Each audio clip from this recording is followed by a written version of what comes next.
Bonjour, j'aimerais vous présenter aujourd'hui les icônes de l'Annonciation. Une des 12 fêtes majeures de l'Église, l'Annonciation est un événement important dans l'année liturgique. C'est pourquoi il n'y a rien d'étonnant que l'iconographie de la fête, tout en étant très variée, est pleine de significations symboliques. Même la disposition de l'icône de l'Annonciation à l'Église n'est pas choisie par hasard. Comme vous connaissez sans doute, l'icône de l'Annonciation, selon la tradition orthodoxe, se trouve souvent sur la partie haute des portes royales. La porte est un des symboles de la Vierge qui se trouve dans l'Ancien Testament, entre autres dans le livre de Jézéchiel, où le prophète parle des portes fermées orientées vers l'Orient, par lesquelles entre le Seigneur. L'icône de l'Annonciation existe en plusieurs versions basiques. L'Annonciation où la Vierge se trouve devant la source ou devant le puits, ou l'icône de l'Annonciation qu'on est plus habitué à voir, peut-être sur laquelle la Vierge et l'archange Gabriel se trouvent devant la maison. Les icônes de l'Annonciation sont différentes en réalisation des détails architecturaux, des symboles présents, des positions et les gestes de la Mère de Dieu et de l'Archange. Mais toujours, ou presque toujours, la composition représente deux personnages. L'archange Gabriel, le messager de Dieu, et la Vierge Marie, assise ou debout avec le chevaux dans ses mains ou bien en train de puiser l'eau. La question se pose bien évidemment d'où viennent les détails, comme le chevaux ou le puits. Nous savons que le sujet est pris de l'évangile de Saint Luc. Cependant, ces détails n'y sont pas décrits. Ce sujet iconographique, outre l'évangile de Saint Luc, est basé sur les évangiles apocryphes, le proto-évangile de Jacob, l'évangile de Pseudo-Matthieu, mais aussi, comme nous allons voir plus tard, sur les textes hymnographiques. L'annonciation devant le puits est appelée aussi la proto-annonciation ou la première annonciation. La source écrite, dans ce cas, est le proto-évangile de Jacob. On peut voir ce sujet souvent sur les icônes représentant la vie de la Vierge.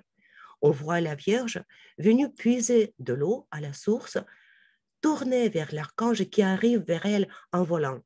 Ce type iconographique de proto-annonciation est connu depuis le 7e siècle. Les images de l'annonciation peuvent être très variées, mais le sens de l'événement représenté reste le même. Le message de Dieu annoncé par l'archange et l'acceptation de la volonté du Seigneur par la Vierge. C'est un dialogue. Donc, l'iconographe doit trouver les moyens pour transmettre ce dialogue par les moyens de la peinture. Nous pouvons voir la solution la plus évidente sur les mosaïques de la Sainte Sophie de Kiev, une icône très ancienne. Sur les piliers divisant la partie de l'autel du nef, sur leur côté ouest, on peut voir l'archange Gabriel sur le pilier droit et la Vierge Marie sur le pilier gauche. L'inscription à côté de l'archange en grec dit « Réjouis-toi pleine de grâce, le Seigneur est avec toi. » Et du côté de la Vierge, « Je suis la servante de Dieu. » Ce même dialogue sur les autres icônes est transmis par les gestes de l'archange Gabriel et de la Vierge, comme nous verrons plus loin. L'iconographie de l'Annonciation a évolué au cours des siècles, ce qui est tout à fait naturel puisque c'est la foi de l'Église qui est exprimée en iconographie. Ici, on voit très clairement ce principe de la formation de l'iconographie. Par exemple, après le Troisième Concile œcuménique, qui a postulé sur la vénération de la Mère de Dieu et sur le terme Mère de Dieu, les icônes sont apparues où la Vierge était présentée assise sur un trône. Pour transmettre l'idée de la dignité royale de la Vierge Marie, pour souligner qu'il s'agit de la Reine des cieux, les iconographes ont commencé à présenter la Vierge Marie dans les habits royaux. Elle est assise sur un trône imposant, richement décoré. Ce trône est souvent associé au trône du roi Salomon. C'est la pensée théologique qui a influencé l'iconographie. L'exemple typique de cette influence est la mosaïque de l'église Santa Maria Maggiore à Rome. C'est une mosaïque du 5e siècle. D'un autre côté, En Empire byzantin, le signe le plus clair de la royauté, l'attribut le plus évident au rang impérial, ce n'était pas l'or, ni les pierres précieuses, mais le couleur pourpre. L'empereur pouvait être présenté sans couronne ni sceptre. Son pouvoir royal était mis en évidence par la couleur pourpre de ses vêtements. L'archange Gabriel est présenté devant la Sainte Vierge, avec l'auréole et les ailes. Une de ses mains est montée en geste de salutation, l'autre est tendue vers la Vierge. Ses doigts sont pliés en geste spécifique. En fait, ça représente le geste d'un orateur qui est connu depuis l'Antiquité et qui signifie la parole directe. Ce geste était utilisé par les orateurs pour attirer l'attention de l'audience ou pour souligner l'importance des paroles prononcées. Une de ses ailes reste derrière son dos pour transmettre l'impression de son mouvement, de son vol à une vitesse éclair. L'autre aile est montée au-dessus de sa tête en geste de salutation. Ce geste symbolique a été approprié par le rite orthodoxe des offices. Il est réalisé par le diacre quand il monte son orarion pendant la proclamation des ecténies. Les positions différentes des mains de la Vierge transmettent les nuances de son état d'esprit.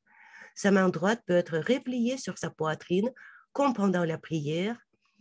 Si la main de Marie est dirigée vers l'archange, comme pour l'arrêter, elle indique la réserve, détachement et doute. Si sa main est ouverte dans un geste expressif, cela exprime accord et soumission. La présentation de la Vierge avec le fil rouge, avec le chevau, correspond au récit de proto-évangile de Jacob. Selon ce récit, Marie a été choisie pour tisser le voile pourpre du temple de Jérusalem. L'iconographe attire notre attention sur ce détail parce que selon l'interprétation théologique, ce voile représente le corps du Christ qui prend chair dans les entrailles de la Vierge. L'iconographe, les textes hymnographiques le confirment. Par exemple, la 8e ode du Grand Canon d'André de Crète. Cette interprétation est basée notamment sur la parole de l'Évangile, nous disant qu'au moment de la crucifixion, le voile du temple s'est déchiré. Le couleur pourpre du fil symbolise la dignité de l'enfant Jésus comme roi des rois. Souvent, sur les icônes de l'Annonciation, nous voyons que la Vierge Marie, au moment de l'arrivée de l'archange, lisait un livre.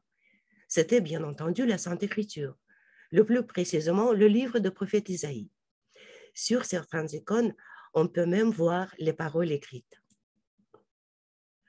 D'autres détails qui peuvent se trouver sur les icônes de l'Annonciation, par exemple, la rivière pleine de poissons et des oiseaux sur le bord de la rivière, comme sur cette icône gardée au monastère de Sainte Catherine au Sinaï.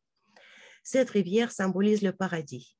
Derrière le trône de la Vierge, le jardin entouré du mur plein des arbres et de belles fleurs fait une référence au jardin clos mentionné dans l'Ancien Testament. Le jardin est compris comme le paradis. Cette icône de l'Annonciation d'Ustug, c'est une icône de l'école de Novgorod. Elle date du XIIe siècle. Elle est appelée aussi l'Annonciation avec enfant. C'est un essai de présenter l'idée de la conception immaculée, de la conception surnaturelle de la Vierge, de donner une idée du grand mystère de l'incarnation de Dieu. Dans les sources russes, cette icône est souvent appelée la Vierge de l'incarnation. L'icône représente le monde visible et le monde invisible. Elle concilie les images directes et les images symboliques. Outre le dialogue entre la Vierge et l'archange, l'iconographe représente le moment de la conception du Fils de Dieu. L'icône combine non seulement l'espace, mais aussi le temps. Sur cette icône étonnante, le Christ est représenté 2 fois, tout en haut, dans la sphère céleste, représenté comme le Fils de Dieu plein de jour, selon la vision du prophète Daniel, et au même moment, dans les entrailles de la Mère de Dieu, comme l'enfant divin. Cette sphère céleste peinte en couleur bleue ou en nuage, avec un rayon de la grâce divine qui se divise en trois parties, faisant allusion à la Sainte Trinité, est souvent représenté dans la partie haute des icônes. Ce rayon symbolise l'action particulière de la grâce de Dieu.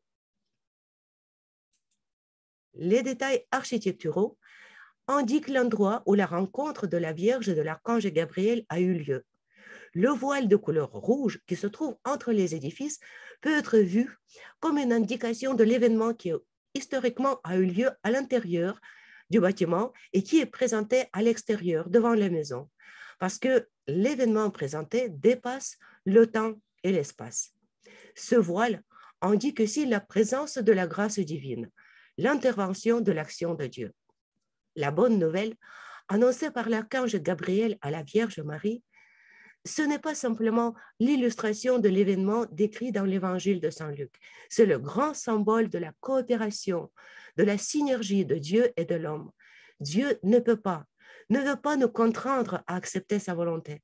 C'est à nous de comprendre sa volonté, de l'accepter et de donner notre libre accord et de dire, suivant l'exemple de la Vierge, « Je suis la servante du Seigneur, qu'il m'advienne selon ta parole. »